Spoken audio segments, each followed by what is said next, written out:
Okay, here we are. I'm going to read another short chapter to you from my book on faith. This is the last book I wrote. Hope to write one more on Revelation.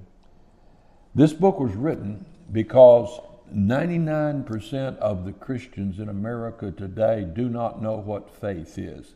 In fact, it's taught incorrectly, inaccurately, and it's preventing believers from really exercising the faith that they have. So I went through 65 different stories in the Bible and several personal stories at the end to explain what faith is, and it's done through storytelling. Okay, this is Job. Oh, by the way, notice here's what I was doing before I came up here to the office. I've been painting. It's cold outside, and so here's some of the paintings I've been working on the last 2 or 3 weeks. Here's my knife, tomahawk, and hatchet throwing den. Also the place where I paint. This is one I remanufactured. Added some blade to it, made it heavier, changed the balance on it. So let's see what we can do with it. Right in the center of that one. There you go.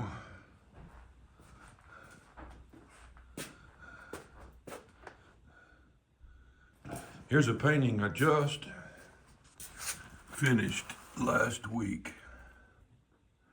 This is, I took a picture from the highway heading into Linden, Tennessee, over the Buffalo River Valley.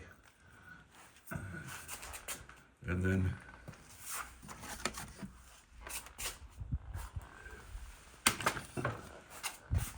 there's another one. Finished a couple weeks ago, and this one I finished about 2 weeks ago. And I go back here, and I just laid out one. Just laid it out. That's kind of like what you call a drawing in color, and getting ready to paint it up. Okay, chapter 12. Job is one of the most illuminating characters in the Bible. Scholars agree that the events in the book of Job occurred before Moses and the law, probably before Abraham, for there's no mention made of either the law or the promises. That would place him not long after the flood and well before 2000 BC, the time of Abraham. This is provocative because Job demonstrates more faith than anyone in the Bible. Without revelation from God, but just following his reason and yielding to that intuitive knowledge of God inherent in every man, Job developed a rather sophisticated theology and personal relationship with God.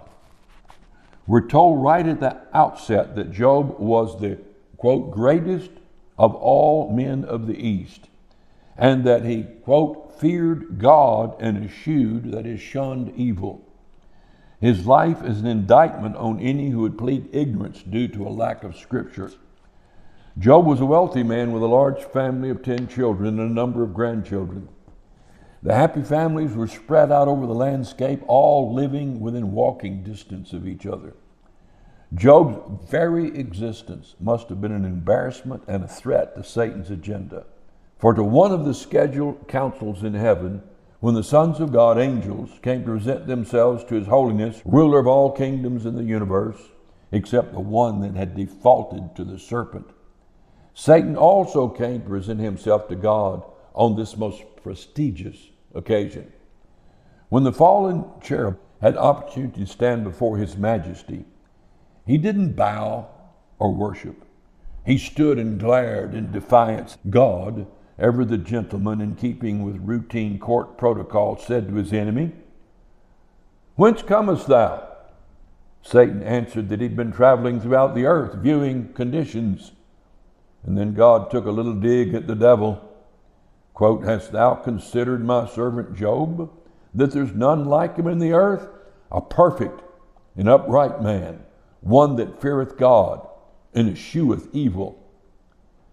It is fascinating that God would inquire as to how Satan felt about Job's faithfulness. It was certainly a repudiation of the devil's faithlessness. This was no doubt the leading topic of the proceedings. In accord with the eternal program, God had at least one man on earth who lived in complete faith toward his Creator. Satan already knew about Job and would have done him harm, but he was not allowed. The devil's like a bad dog on a chain. He can bite only when his master lets out the chain. 2 Thessalonians 2:7. Heaven must have stood in silence as all observed this exchange with the leader of the insurrection, this father of lies, this rebel with a dastardly cause. All niceties aside, Satan, knowing Job full well, threw out his challenge, quote, "Doth Job fear God for naught? Hast not thou made a hedge about him and about his house, and about all that he hath? On every side thou hast blessed the work of his hands, and his substance is increased in the land. But put forth thine hand now, and touch all that he hath, and he'll curse thee to thy face." Wow, that was coming on strong. He admits Job is blessed by God and protected. Sounds good to me. I like that relationship. If God would put a hedge of protection around a pre-Testament character, how much more those of us who are partakers of the Holy Spirit and heirs of the kingdom. Satan rebelled on the conviction that God is not worthy of devotion and respect. As long as this man worshiped God, Satan was exposed as a fraud. If he could get Job to fall into unbelief, Satan would feel vindicated. It would prove his point that God was not worthy to be Lord of anyone, and it would lower the curve, proving it is impossible for anyone to believe and obey. God pulled a surprise on everyone. In essence, he said, quote, "Okay, you think he worships me because I have bought him off with blessings. Go on, do your worst. Everything goes, but you can't touch him. Take everything he loves, and we'll see if his love is for me or for my blessings." God had faith in Job. So Satan set up a foreign adversary to invade the elder brother's farm at a time when many of Job's families had gathered to celebrate a special occasion. All the peoples and animals were killed or carried away into captivity. At the same time, in another location, lightning killed all the servants and sheep. Yet another invading force killed his servants and stole all his camels. And the remaining children were also gathered at one of the family homes when a tornado leveled it and killed everyone. All his family, cattle, and wealth were stolen or destroyed, except his wife. Job was left in poverty with nothing but a wife Satan could have killed but didn't, because he intended to use her to tempt Job to curse God and then commit suicide. Satan had done his best with 4 tragedies occurring on the same day at the same time. Such selective coordination of destruction could only be attributed to the supernatural. Job would assume, as any of us would, that it was the judgment of God on him. So how would Job respond? Quote, "Then Job arose and rent his mantle and shaved his head and fell down upon the ground and worshipped and said, Naked came I out of my mother's womb, and naked shall I return thither. The Lord gave, and the Lord hath taken away. Blessed be the name of the Lord." In all this Job sinned not, nor charged God foolishly. Job believed God did it, but he continued in faith and humility. That must have been an embarrassment for the devil. We should all live so as to embarrass the accuser of our brethren.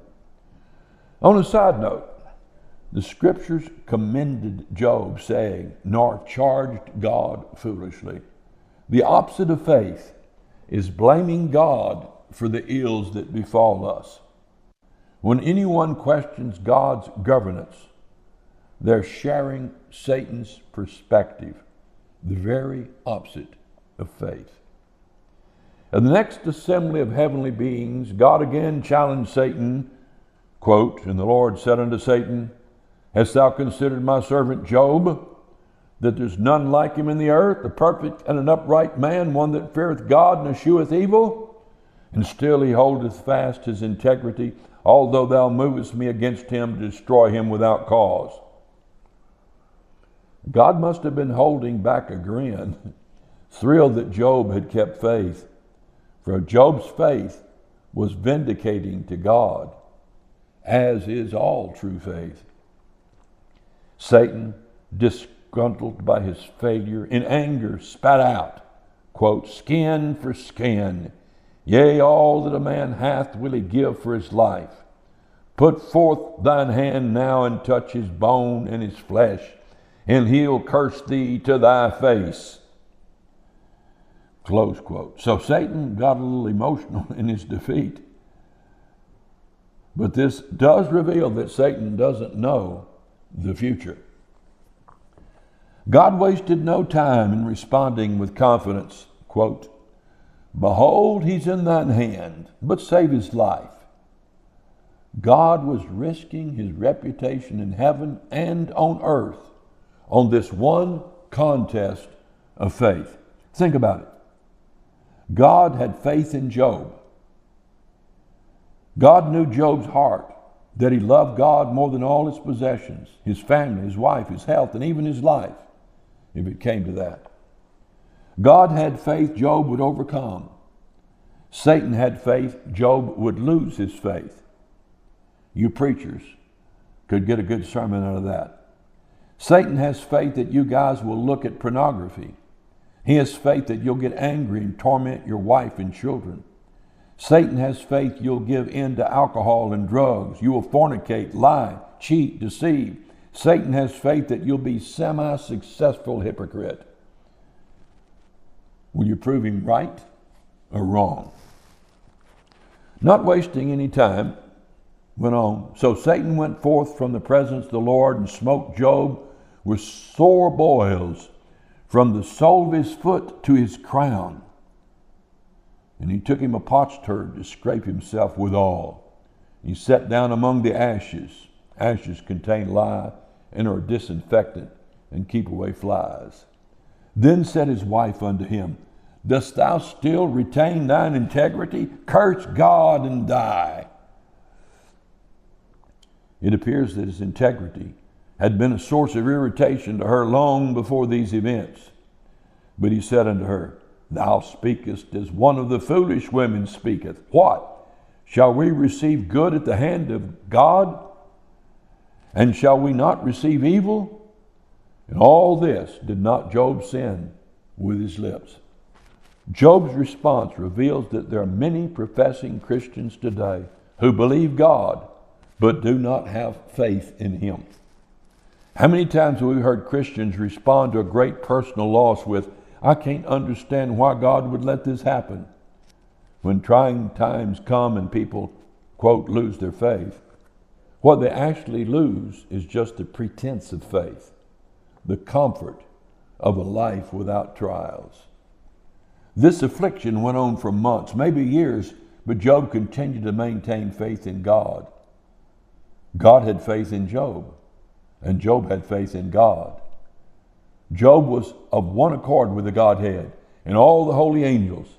In the midst of untold suffering, he was living in the beautiful matrix of faith. After a period of time in which Job's rebellious friends tempted him in various ways and tried his patience, God gave Job an A+ and opened the windows of heaven, restoring all that he had, 2 times over, twice as many children, twice as many sheep, twice as many cattle, with the same old contentious wife, just to keep him humble. Satan slinked off into the darkness defeated, but more determined than ever to thwart God's plan to call out a people of faith with whom he can share his oneness for eternity. The devil continues to show up at God's heavenly assemblies to tell God that he's been roaming the earth, seeking whom he may devour. That's 1 Peter 5:8. The time has come when in desperation he's pulled out all the stops and is pouring out great wrath, quote, great wrath, because he knoweth that he hath but a short time, close quote.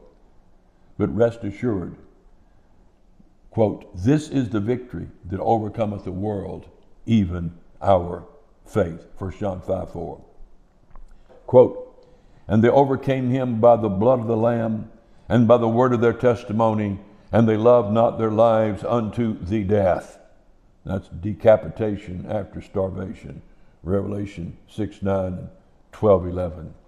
So this is one of 65 stories, and each one of them is illustrated with a painting.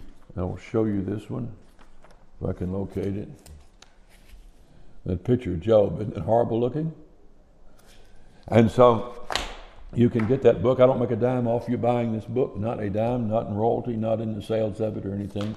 It's all in a non-profit. Okay, that's all for today.